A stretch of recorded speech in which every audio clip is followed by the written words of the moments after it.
ദൈവത്തിൻ്റെ അതിപരിശുദ്ധമായ നാമം മഹത്വപ്പെടുമാറാകട്ടെ. G of good ന്യൂസിലെ Christian ചാനലിലേക്ക് എല്ലാവർക്കും യേശുക്രിസ്തുവിൻ്റെ നാമത്തിലുള്ള സ്നേഹവന്ദനത്തെ പ്രാരംഭമായിട്ട് അറിയിക്കട്ടെ. ഈ വീഡിയോ നിങ്ങൾ ആദ്യമായിട്ടാണ് കാണുന്നതെങ്കിൽ ഈ ചാനൽ സബ്സ്ക്രൈബ് ചെയ്യുക, വീഡിയോ മറ്റുള്ളവരിലേക്ക് ഷെയർ ചെയ്യുക. നമ്മൾ വളരെ പ്രധാനപ്പെട്ട ഒരു വിഷയമാണ് തിരുവെഴുത്തുകളിൽ നിന്ന് ഈ ദിവസങ്ങളിൽ മനസ്സിലാക്കിക്കൊണ്ടിരിക്കുന്നത്. അത് അഭിഷേകത്തെക്കുറിച്ചാണ്. പഴയ നിയമത്തിൽ അഭിഷേകം എന്ന് പറഞ്ഞാൽ എന്താണ്, എങ്ങനെയാണ് ഒരു വ്യക്തിയെ അഭിഷേകം ചെയ്യുന്നത്, അഭിഷേകം ലഭിച്ചു കഴിയുമ്പോൾ ആ വ്യക്തിക്ക് എന്തെല്ലാം മാറ്റങ്ങളാണ് ഉണ്ടാകുന്നത് എന്നുള്ളതെല്ലാം നമ്മൾ കഴിഞ്ഞ ക്ലാസ്സുകളിൽ ശ്രദ്ധിക്കേണ്ടായി. നിങ്ങൾ ആദ്യമായിട്ടാണ് ഈ രണ്ടാമത്തെ പാർട്ട് കാണുന്നതെങ്കിൽ ഈ പാർട്ട് കണ്ടതിന് ശേഷമോ അതിന് മുൻപോ ആ ഒന്നാമത്തെ പാർട്ട് കൂടി കണ്ടു കഴിഞ്ഞാൽ കുറച്ചുകൂടെ വിശദമായിട്ട് കാര്യങ്ങൾ മനസ്സിലാക്കാനായിട്ട് സാധിക്കും. അതുകൂടാതെ തന്നെ ഈ വീഡിയോ വളരെ പ്രധാനപ്പെട്ടതും ദൈവകൃപയിൽ ശരണപ്പെട്ട് ചെയ്യുന്നതുമായതുകൊണ്ട് ഇത് മറ്റുള്ളവർക്ക് അനുഗ്രഹമാകുന്ന ഒരു വീഡിയോ ആയതുകൊണ്ട് മറ്റുള്ളവരിലേക്ക് നിങ്ങൾ ഷെയർ ചെയ്ത് കൊടുക്കുക. ദൈവം ആഗ്രഹിക്കുന്ന വ്യക്തികളിൽ അത് എത്തപ്പെടട്ടെ. അനേകരെ സത്യം അറിയുകയും സത്യം അവരെ കൂടുതൽ സ്വതന്ത്രമാക്കുകയും ചെയ്യുവാൻ തക്കണം പരിശുദ്ധാത്മാവ് സഹായിക്കട്ടെ എന്ന് പ്രാർത്ഥിക്കുകയാണ്. കഴിഞ്ഞ ദിവസത്തെ ആ ഒരു മെസ്സേജിൽ കുറച്ചുകൂടി വിശദീകരണം ആവശ്യപ്പെടുകയുണ്ടായി. പിന്നെ ഞാൻ കുറച്ച് സ്പീഡിലാണ് പോകുന്നതെന്ന് ഒരു കമൻറ്റ് വരികയുണ്ടായി. കമൻ്റല്ല, എന്നോട് വിളിച്ച് പറയുകയുണ്ടായി. അപ്പോൾ അല്പം സ്പീഡ് കുറച്ച്, അത് ഒരു വിസ്താര ഭയത്താലാണ്, പെട്ടെന്ന് വീഡിയോ ഒത്തിരി ദൈർഘ്യമുള്ളതായി പോകുമല്ലോ എന്നുള്ളൊരു ഭയം കൊണ്ടാണ് അല്പം സ്പീഡ് കൂട്ടി ഒക്കെ പറയുന്നത്.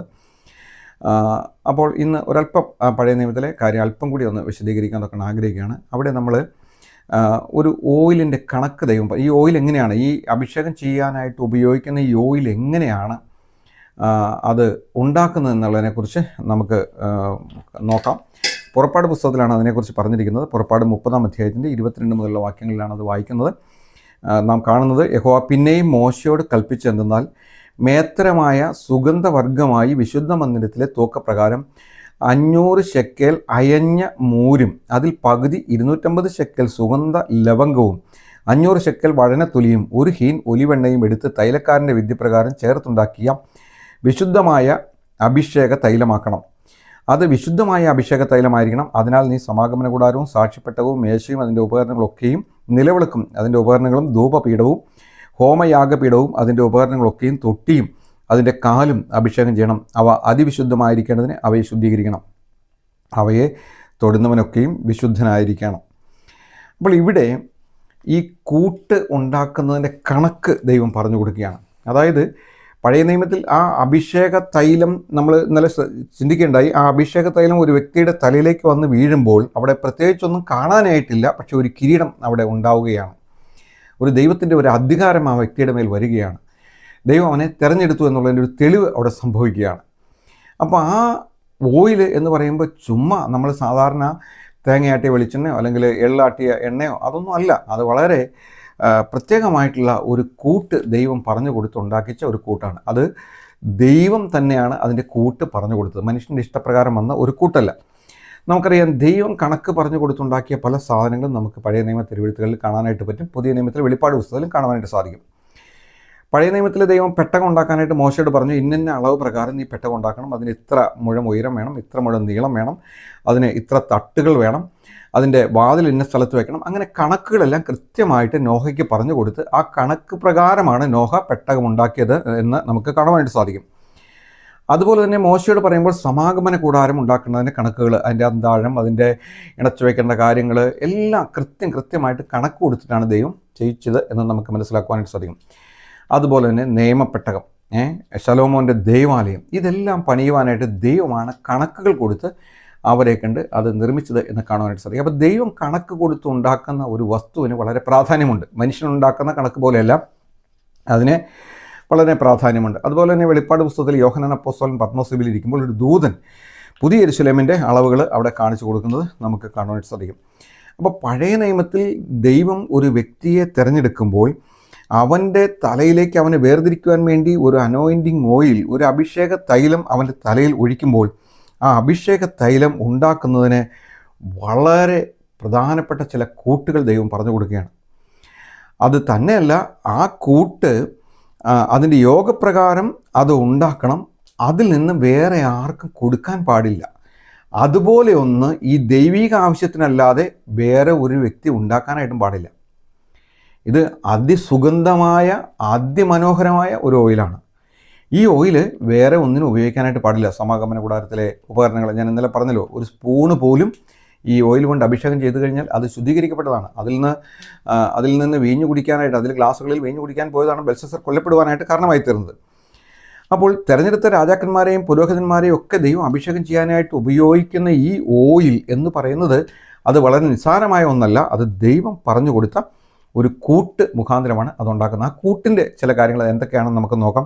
അതിലൊന്നാമത്, അതിനകത്ത് ഒരു ശുദ്ധമായ മീറ, അയഞ്ഞ മീറ, അതായത് ഒന്നാം തരം മരത്തൈലമായിരിക്കണം. അത് ഫസ്റ്റ് ക്ലാസ് ക്വാളിറ്റിയിൽ അതായിരിക്കണം. അയഞ്ഞ മൂര്. ഈ അയഞ്ഞ മൂരെന്ന് പറയുമ്പം ഇതൊരു മരത്തിൽ നിന്ന് എടുക്കുന്ന ഒരു കറയാണ്. ഇത് മീർ എന്നറിയപ്പെടുന്ന ഒരു പ്രത്യേക മരത്തിൻ്റെ തൊലിയിൽ നിന്ന് പ്രകൃതിദത്തമായി ഊറി വരുന്ന കറയാണ്. ഈ മീർ മരത്തിൽ നിന്ന് ആളുകൾ കോറി അതിനെ വരഞ്ഞ് മുറിവുണ്ടാക്കിയിട്ട് അതിലൂടെ ഈ കറ എടുക്കാറുണ്ട്. എന്നാൽ ഇവിടെ ഈ കൂട്ടിന് വേണ്ടിയിട്ട് ദൈവം പറഞ്ഞു കൊടുത്തത്, ഒരിക്കലും മുറിവുണ്ടാക്കി അങ്ങനെ വരുന്ന ഓയിൽ എടുക്കരുത്. പ്രകൃതിദത്തമായിട്ട് അതിൽ നിന്ന് ഊറി വരുന്ന ആ ഓയിൽ തന്നെ, ആ കറ തന്നെ എടുക്കണമെന്ന് അവിടെ പറയുണ്ടായി. അറേബ്യൻ രാജ്യങ്ങളിലൊക്കെ ഇത് ധാരാളമായിട്ടുണ്ടെന്നാണ് പറയപ്പെടുന്നത്. അങ്ങനെയുള്ള ഒരു മുള്ളുകളുള്ള ഒരു മരത്തിൽ നിന്നാണ് ഈ കറ ഊറി വരുന്നത്. ഈ മരത്തിൻ്റെ തൊലിയിൽ മുറിവുകൾ ഉണ്ടാക്കുമ്പോൾ അതിൽ നിന്ന് ഇത് കറ ഊരി വരാറുണ്ട്. അതിൻ്റെ കളറ് കടും ചുവപ്പോ തവിട്ടോ നിറത്തിലാകാം. ബൈബിളിൽ പറയുന്ന ഈ അയഞ്ഞ മൂരെന്ന് പറയുന്നത് ഒന്നാം തരം മരത്തൈലമായിരിക്കണം. അത് മുറിവേൽപ്പിച്ചുണ്ടാക്കുന്ന ഒരു കറയായിരിക്കരുത്.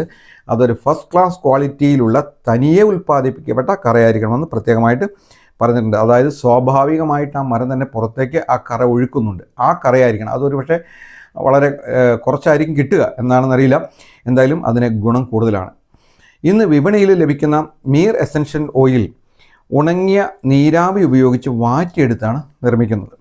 ഉണങ്ങിയ കറ ഒലിവ് ഓയിലിൽ അതിൻ്റെ സത്ത് എണ്ണയിലേക്ക് ഇറങ്ങാൻ അനുവദിച്ച് തൈലം നിർമ്മിക്കാറുണ്ട്. വളരെ മനോഹരമായ സുഗന്ധമാണ് ഇതിനുള്ളത്. ഇത് അണുബാധ തടയുവാനും വേദന സംഹാരിയായിട്ട് ഉപയോഗിക്കാനൊക്കെ പറ്റുന്ന ഒരു കറയാണിത്. യേശുക്രിസ്തുവിനെ കാണാൻ വന്ന വിദ്വാൻമാരെ അവനെ കാഴ്ചവെച്ച 3 വസ്തുക്കളിൽ ഒന്ന് പൊന്ന്, മൂര്, കുന്തിരിക്കം.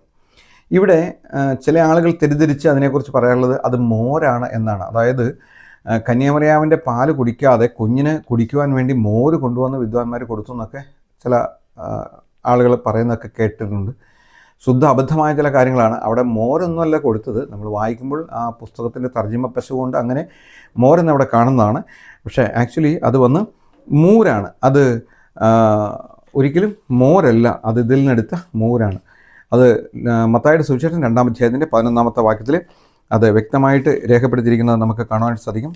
മത്തായി 2:11 നക്ഷത്രം ആ വീട്ടിൽ ചെന്നു.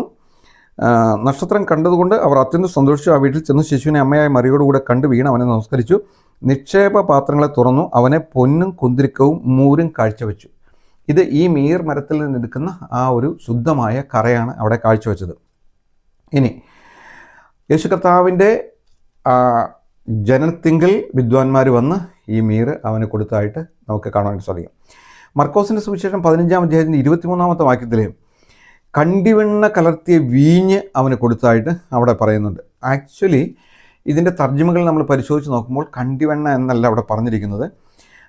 അത് ശരിക്കും ഈ മൂർ എന്ന് തന്നെയാണ് അവിടെ പറഞ്ഞിരിക്കുന്നത്. അതായത് ഇതിനെ ഒരു വേദന സംഹാരിയായിട്ട് ഉപയോഗിക്കാനായിട്ട് ഇത് പറ്റും. അപ്പോൾ വീഞ്ഞിനകത്തേക്ക് ഈ മീർത്തൈലം അവർ ഒഴിച്ചതിന് ശേഷം യേശുവിന് കുടിക്കാനായിട്ട് കൊടുത്തു. യേശു അനുഭവിക്കുന്ന ആ ഒരു വേദന ലഘൂകരിക്കാൻ വേണ്ടി അവർ യേശുവിനത് കൊടുത്തതായിട്ട് നമുക്ക് കാണുവാനായിട്ട് സാധിക്കും. എന്നാൽ യേശു ക്രിസ്തു അത് സ്വീകരിച്ചില്ല. അതിൻ്റെ മർക്കോസ് 15-ന്റെ 23-ാമത്തെ വാക്യം നമ്മൾ വായിക്കുമ്പോൾ അവിടെ യേശു അത് സ്വീകരിച്ചില്ല എന്ന് കാണുവാനായിട്ട് സാധിക്കും. എന്തുകൊണ്ടാണ് യേശു അത് സ്വീകരിക്കാതിരുന്നതിൻ്റെ കാരണം യേശു പൂർണ്ണ മനുഷ്യനായിട്ട് ഈ ഭൂമിയിലേക്ക് വന്നെങ്കിലും മനുഷ്യവർഗത്തിൻ്റെ പാപത്തിന് വേണ്ടി താൻ ക്രൂശിൽ മരിക്കുമ്പോൾ ആ വേദന ഒട്ടും ലഘൂകരിക്കുവാനായിട്ട് കർത്താവ് തയ്യാറായില്ല.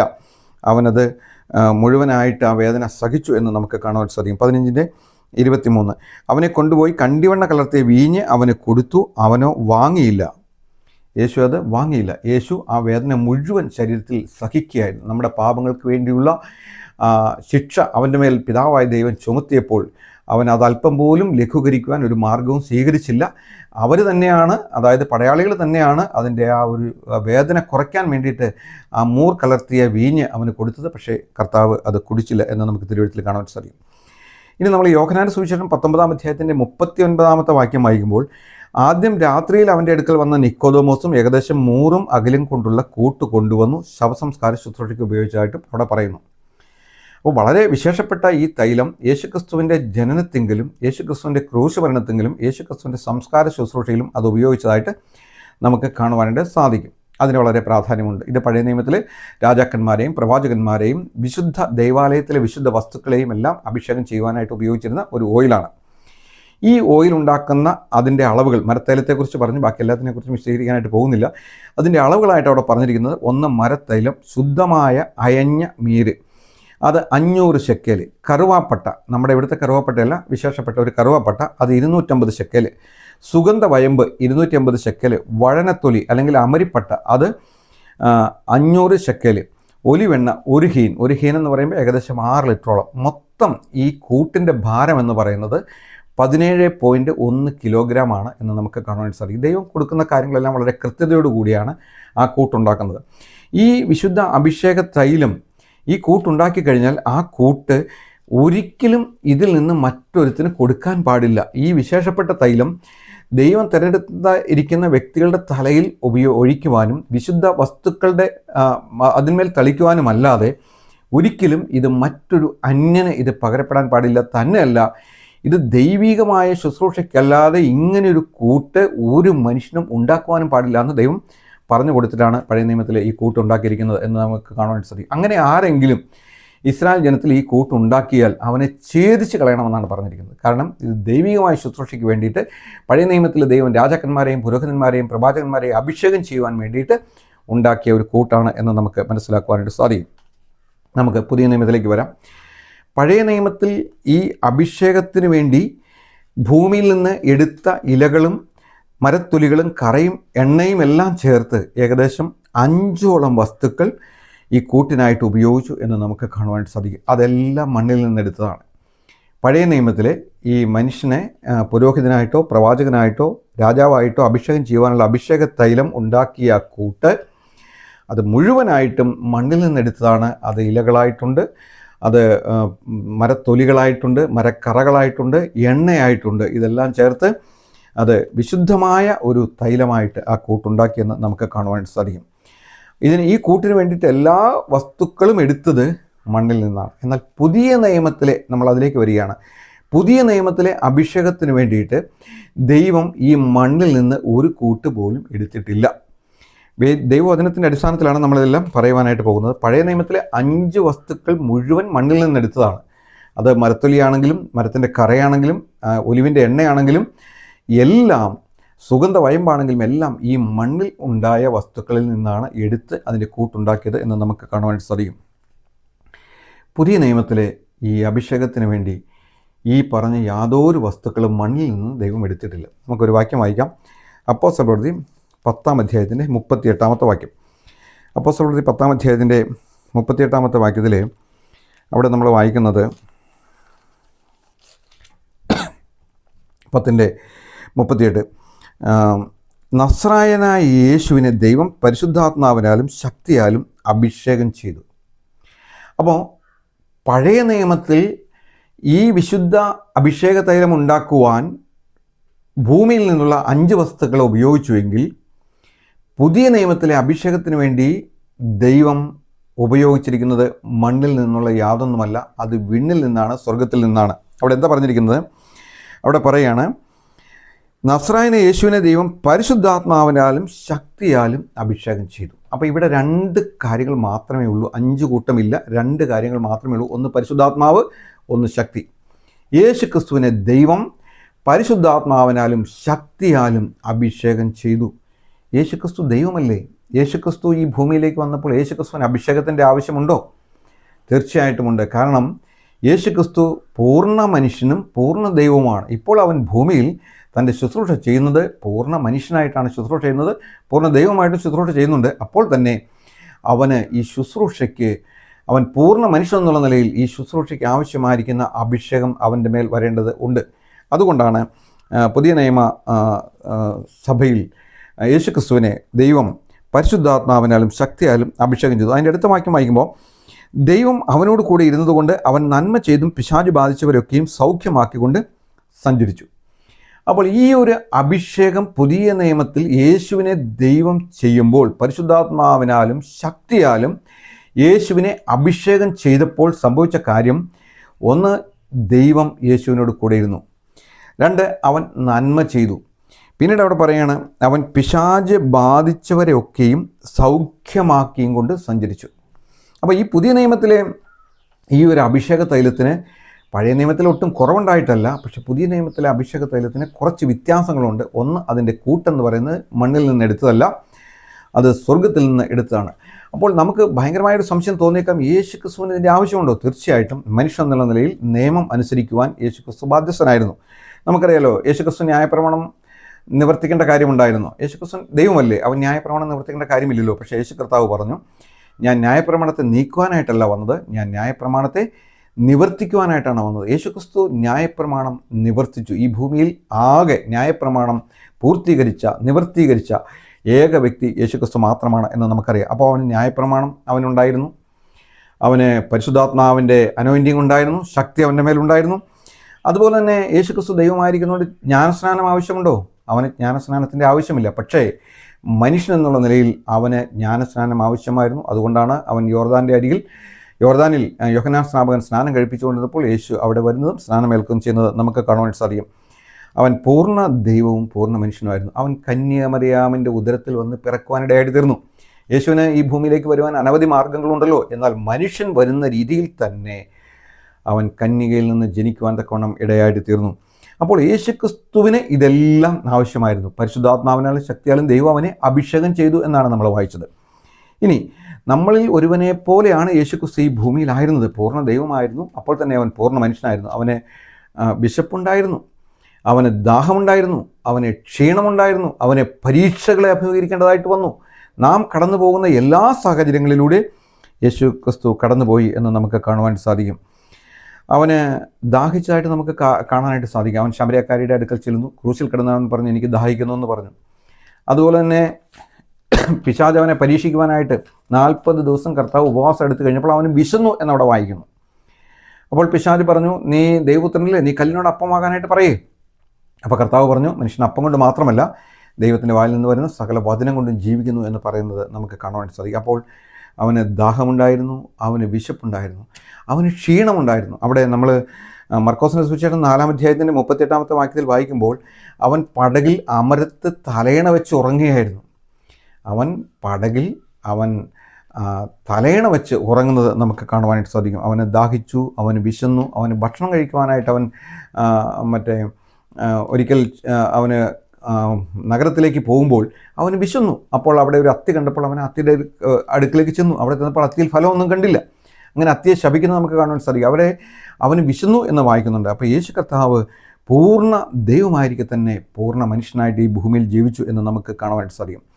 പക്ഷേ ഇവിടെ ഒരു വ്യത്യാസമുള്ള എന്താണെന്ന് വെച്ച് കഴിഞ്ഞാൽ, നമുക്കുണ്ടായ എല്ലാ അനുഭവങ്ങളിലൂടെയും യേശു കടന്നുപോയെങ്കിലും യേശു അതിനെല്ലാം ജയിച്ചു. ന്യായപ്രമാണത്തെ യേശു ജയിച്ചു, പരീക്ഷകളെല്ലാം അവൻ ജയിച്ചു. പക്ഷേ എബ്രായ ലേഖനം 4-ാം അധ്യായത്തിൻ്റെ 15-ാമത്തെ വാക്യത്തിൽ പറയുന്നുണ്ട്, നമുക്കുള്ള മഹാപുരോഹിതൻ നമ്മുടെ ബലഹീനതകളിൽ സഹതാപം കാണിക്കുവാൻ കഴിയാത്തവനല്ല, പാപമൊഴികെ എല്ലാ കാര്യത്തിലും നമ്മെപ്പോലെ അവൻ പരീക്ഷിക്കപ്പെട്ടവനാണ്. നമുക്കുണ്ടായ എല്ലാ ടെംപ്റ്റേഷനും യേശുവിനുണ്ടായി. നമുക്കുണ്ടായ എല്ലാ കഠിനമായ ശോധനകളിലൂടെയും യേശു കടന്നുപോയി. പക്ഷേ അവിടെ ഒന്നും യേശു പരാജയപ്പെട്ടില്ല. മാതാപിതാക്കൾ 10 കൽപ്പനകൾ കൊടുത്തു. ആ 10 കൽപ്പനകളും യേശു പൂർണ്ണമായിട്ട് അനുസരിച്ചു. അതിൻ്റെ അകത്തുള്ള ആത്മാവിനെ എടുത്ത് യേശു കാണിച്ചു കൊടുത്തു. കണ്ണിന് പകരം കണ്ണ്, പല്ലിന് പകരം പല്ല് എന്നുള്ള പഴയ നിയമത്തിലെ കൽപ്പനയെ കർത്താവ് വളരെ വിശദമായിട്ട് പഠിപ്പിച്ച് അവർക്ക് കൊടുത്തത് നമുക്ക് കാണാനായിട്ട് സാധിക്കും. കാരണം എന്താ? കർത്താവ് പറഞ്ഞു, ഒരു സ്ത്രീയെ ആസക്തിയോടുകൂടി നോക്കുന്നവൻ വ്യഭിചാരം ചെയ്തു കഴിഞ്ഞു എന്ന് പറഞ്ഞു. അതിൻ്റെ ആത്മാവിനെ കർത്താവ് പുറത്തേക്ക് എടുത്ത് കാണിക്കുന്നത് നമുക്ക് കാണാൻ സാധിക്കും. കൽപ്പനകളിൽ അടങ്ങിയിരിക്കുന്ന ആ ശക്തി, അതിൻ്റെ ആ ഭയങ്കരത്വം ദൈവം കാണിച്ചു കൊടുക്കുന്നത് നമുക്ക് കാണാൻ സാധിക്കും. അതുപോലെ തന്നെ സഹോദരനോട് കോപിക്കുന്നവൻ അവൻ കൊലപാതകം ചെയ്തു എന്ന് കർത്താവ് പറയുന്നത് നമുക്ക് കാണാൻ സാധിക്കും. അങ്ങനെ പൂർണ്ണ മനുഷ്യനായിരിക്കുന്ന യേശു ഈ ന്യായപ്രമാണവും ഈ കൽപ്പനകളും ഈ ദൈവം ഒരു മനുഷ്യനിൽ നിന്ന് പ്രതീക്ഷിച്ച എല്ലാ കാര്യങ്ങളെയും അവൻ ജയിച്ചു. അപ്പോൾ തന്നെ നമ്മൾ കടന്നു പോകുന്ന എല്ലാ സാഹചര്യങ്ങളിലൂടെ അവൻ കടന്നുപോയി. അവന് വിശപ്പുണ്ടായിരുന്നു, ക്ഷീണമുണ്ടായിരുന്നു, ദാഹമുണ്ടായിരുന്നു. അതുകൊണ്ട് തന്നെ നമ്മുടെ എല്ലാ കഷ്ടങ്ങളും നമ്മുടെ കർത്താവ് അറിയുന്നുണ്ട്. നമ്മുടെ ബലഹീനതകളിൽ അവൻ നമ്മെ സഹായിക്കുന്നവനാണ്. ഒരുപക്ഷെ എന്നെ കേൾക്കുന്ന സഹോദര സഹോദരി, നീ ഒരു രോഗക്കിടക്കയിലായിരിക്കാം, നീ ഒരു കടബാധിതയിലായിരിക്കാം, നീ ഒരു പിശാചിൻ്റെ ഉപദ്രവത്തിലായിരിക്കാം. ഏത് രീതിയിലാണെങ്കിലും കർത്താവ് നിന്നെ അറിയുന്നുണ്ട്. നിൻ്റെ ബലഹീനതകളിൽ അവൻ നിന്നെ സഹായിക്കും. കാരണം നമുക്കുള്ള മഹാപുരോഹിതൻ നമുക്ക് മുൻപേ ഇതിലെല്ലാം കടന്നുപോയി ജയം പ്രാപിച്ച ഒരുവനാണ്. അവനറിയാം ഒരുത്തൻ്റെ വേദന, ഒരുത്തൻ്റെ ബുദ്ധിമുട്ട്, ഒരുത്തൻ്റെ കഷ്ടത, ഒരുത്തി അനുഭവിക്കുന്ന തെറ്റിദ്ധാരണ, ഇതെല്ലാം യേശുവിന് നന്നായിട്ടറിയാം. അതുകൊണ്ട് പൂർണ്ണ മനുഷ്യനായിരുന്ന യേശു, പൂർണ്ണ ദൈവമായിരുന്ന യേശു, അവൻ നമ്മുടെ ബലഹീനതകളിൽ നമ്മെ സഹായിക്കുന്ന ഒരുവനാണ്. അത് എത്രയോ ആശ്ചര്യകരമായ ഒരു കാര്യമാണല്ലേ. അവൻ സകല പ്രലോഭനങ്ങളിലും അവൻ കടന്നുപോയി, പ്രലോഭനങ്ങളിലൂടെ അവൻ കടന്നുപോയി. പക്ഷേ നമ്മളൊക്കെ പലപ്പോഴും അനേക പ്രലോഭനങ്ങളിൽ വീണു പോയപ്പോൾ യേശു ഒരു പ്രലോഭനങ്ങളിൽ വീണില്ല. അതുകൊണ്ടാണ് ഇബ്രായ ലേഖന കർത്താവ് പറയുന്നത്, പാപം ഒഴികെ ഒരിക്കലും യേശു പാപം ചെയ്തിട്ടില്ല. പാപം ഒഴികെ എല്ലാ കാര്യങ്ങളിലും നമ്മെപ്പോലെ പരീക്ഷിക്കപ്പെട്ടവനാണ് നമ്മുടെ കർത്താവായ യേശു ക്രിസ്തു. നാം പരീക്ഷിക്കപ്പെടുമ്പോൾ നമുക്ക് അനുഭവിക്കുന്ന എല്ലാ വേദനകളും കർത്താവിനെ അറിയുവാനായിട്ട് സാധിക്കും. അതുപോലെ തന്നെ ഈ ഭൂമിയിൽ മനുഷ്യൻ ഏറ്റവും കൂടുതൽ പരീക്ഷിക്കപ്പെടുന്ന മറ്റൊരു ഘടകമാണ് വിശപ്പ്, ലോക മഹത്വം, ദ്രവ്യാഗ്രഹം. അതായത് പിശാച് പറഞ്ഞു, നീ കല്ലിനോട് അപ്പമായി തീരുവാനായിട്ട് പറഞ്ഞു. അപ്പോൾ കർത്താവ് പറഞ്ഞു, കർത്താവ് അതിനെ ജയിച്ചത് എങ്ങനെയാണ്? മനുഷ്യൻ അപ്പം കൊണ്ട് മാത്രമല്ല, ദൈവത്തിൻ്റെ വായിൽ നിന്ന് വരുന്ന സകല വചനം കൊണ്ടും ജീവിക്കുന്നു. പിശാചിനോട് വചനം പറഞ്ഞു കൊടുത്ത് യേശു ജയിക്കുന്നത് കാണുവാനായിട്ട് സാധിക്കും. അതുപോലെ തന്നെ പിശാച് പറഞ്ഞു, ഇതൊക്കെ എൻ്റെ കയ്യിൽ ഭരമേൽപ്പിച്ചിരിക്കുന്നു, നീ എന്നെ ഒന്ന് കുമ്പിട്ട് നമസ്കരിച്ചാൽ, ഈ ലോക മഹത്വം മൊത്തം കാണിച്ചു കൊടുത്തിട്ട് പറഞ്ഞു, നീ എന്നെ ഒന്ന് കുമ്പിട്ട് നമസ്കരിച്ച് കഴിഞ്ഞാൽ ഇതൊക്കെ നിനക്ക് തരാമെന്ന് പറഞ്ഞു. കർത്താവ് പറഞ്ഞു, നിൻ്റെ ദൈവമായ കർത്താവിനെ വണങ്ങി അവനെ മാത്രമേ ആരാധിക്കാവൂ എന്ന് എഴുതിയിരിക്കുന്നു എന്ന് പറഞ്ഞു. പിശാച് അങ്ങനെ പറയുമ്പോൾ കർത്താവ് ഇത് നിൻ്റെ അല്ല എന്ന് പറഞ്ഞില്ല, ഇത് പിശാചിൻ്റെ കയ്യിലിരിക്കുന്നത്. സകല ലോകവും ദുഷ്ടൻ്റെ അധീനതയിൽ കിടക്കുന്നു. ഒരിക്കൽ കർത്താവ് പറഞ്ഞു, ഇതാ ലോകത്തിൻ്റെ പ്രഭു വരുന്നു, എനിക്ക് അവനുമായിട്ട് ഒരു കാര്യമില്ല, കാരണം അവൻ്റെ ഒന്നും എൻ്റെ കയ്യിലില്ല. ഏദൻ തോട്ടത്തിൽ വെച്ച് ഭൂമിയുടെ പ്രമാണം പിശാച് കൈവശപ്പെടുത്തി വെച്ചിരിക്കുകയാണ്. ആ ഒരു അധികാരത്തിലാണ് അവനത് പറയുന്നത്. എന്നാൽ കർത്താവ് ആ പരീക്ഷകളൊക്കെ ജയിക്കുന്നത് നമുക്ക്. അതുപോലെ തന്നെ കർത്താവിനെ ഒരു കുരിശിൻ്റെ ഒരു വലിയ ദേവാലയത്തിന് മുകളിൽ കൊണ്ടുപോയി നിർത്തിയിട്ട് താഴേക്ക് ചാടാൻ പറഞ്ഞു. എന്നിട്ട് അവൻ തന്നെ വചനം പറയാണ്. പിശാചിന് നന്നായിട്ട് വചനം അറിയാം. അവൻ പറയാണ്, ദൈവം തൻ്റെ ദൂതമായിട്ട് കൽപ്പിക്കുമല്ലോ, നീ ചാടുക. കർത്താവ് പറഞ്ഞു, നിൻ്റെ ദൈവമായ കർത്താവിനെ പരീക്ഷിക്കരുത് എന്നുകൂടി എഴുതിയിരിക്കുന്നു. നമ്മളൊക്കെ അനേക പ്രാവശ്യങ്ങൾ വീണു പോകാമായിരുന്നിടത്ത് നമ്മുടെ കർത്താവ് മുന്നോടിയായിട്ട് നിന്ന് അതിനെ ജയിക്കുന്നത് നമുക്ക് കാണുവാനായിട്ട് സാധിക്കും. യേശു അങ്ങനെ അതെല്ലാം തികച്ചു. ദൈവം യേശുവിനെ പരിശുദ്ധാത്മാവിനാലും ശക്തിയാലും അഭിഷേകം ചെയ്തു എന്ന് നമുക്ക് കാണുവാൻ സാധിക്കും.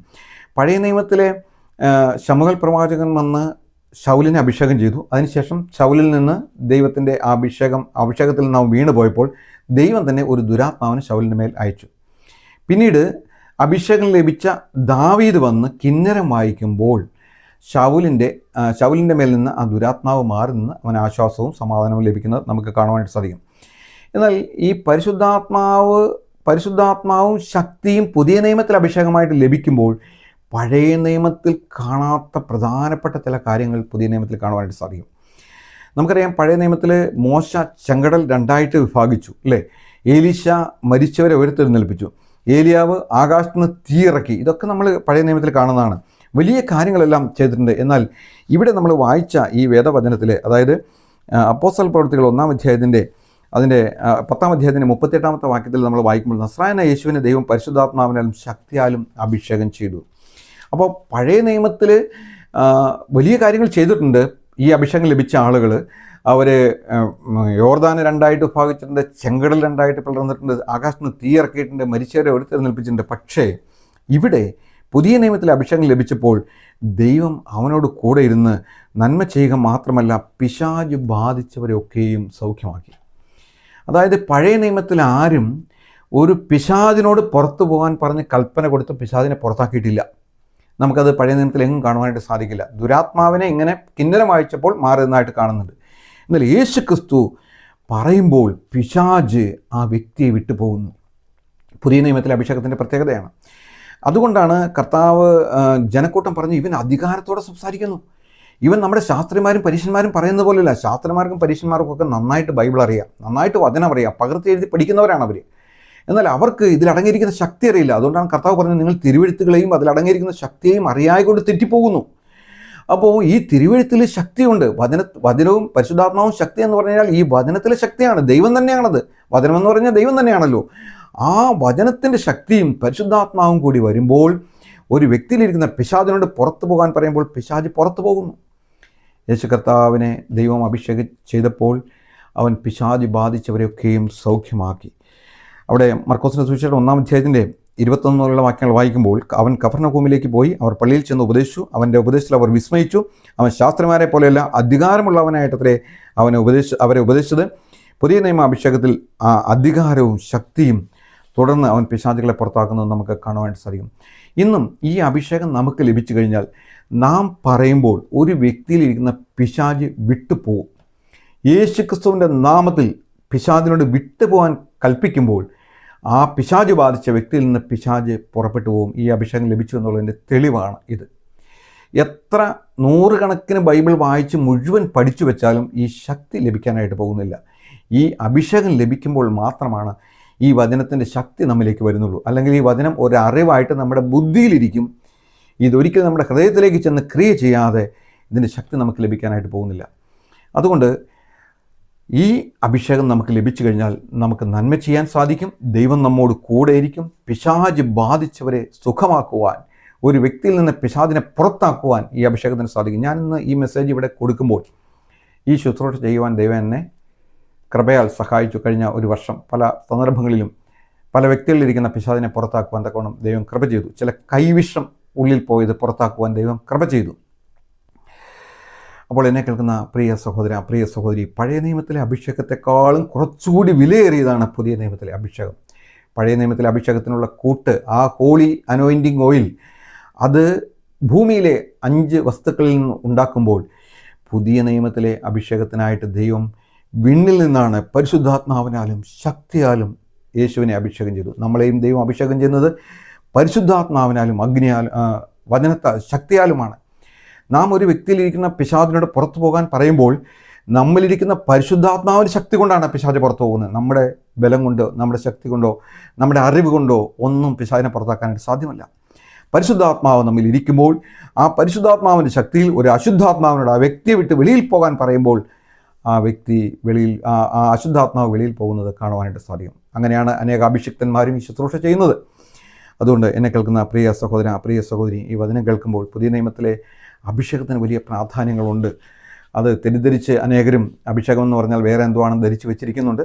അതിനേക്കാൾ കൂടുതൽ വിശദമായ പഠനങ്ങളിലേക്ക് നമ്മൾ പോവുകയാണ്. എങ്ങനെയാണ് നമുക്കിത്, അതുകൊണ്ട് ഈ അഭിഷേകം നമുക്ക് ലഭിച്ചാൽ എന്തൊക്കെയാണ് നടക്കുക, എങ്ങനെയാണ് ഈ അഭിഷേകം നമുക്ക് പ്രാപിക്കാനായിട്ട് പറ്റുക എന്നുള്ള കാര്യങ്ങളൊക്കെ നമുക്ക് അടുത്ത വീഡിയോയിൽ ചിന്തിക്കാം. കർത്താവ് നമ്മെ ഓരോരുത്തരെയും സഹായിക്കട്ടെ. എന്നെ കേൾക്കുന്ന സഹോദര, സഹോദരി, ഈ 2ാമത് വീഡിയോ ആണ് നീ കാണുന്നതെങ്കിൽ ഇതിൻ്റെ മുൻപ് ഒരു വീഡിയോ അഭിഷേകത്തെക്കുറിച്ച് ചെയ്തിട്ടുണ്ട്, പഴയ നിയമത്തിലെ അഭിഷേകത്തെക്കുറിച്ച് ചെയ്തിട്ടുണ്ട്. അതുകൂടി കാണാൻ ശ്രദ്ധിക്കുക. അപ്പോൾ കാര്യങ്ങൾക്ക് ഒരു വ്യക്തത ഉണ്ടാകും.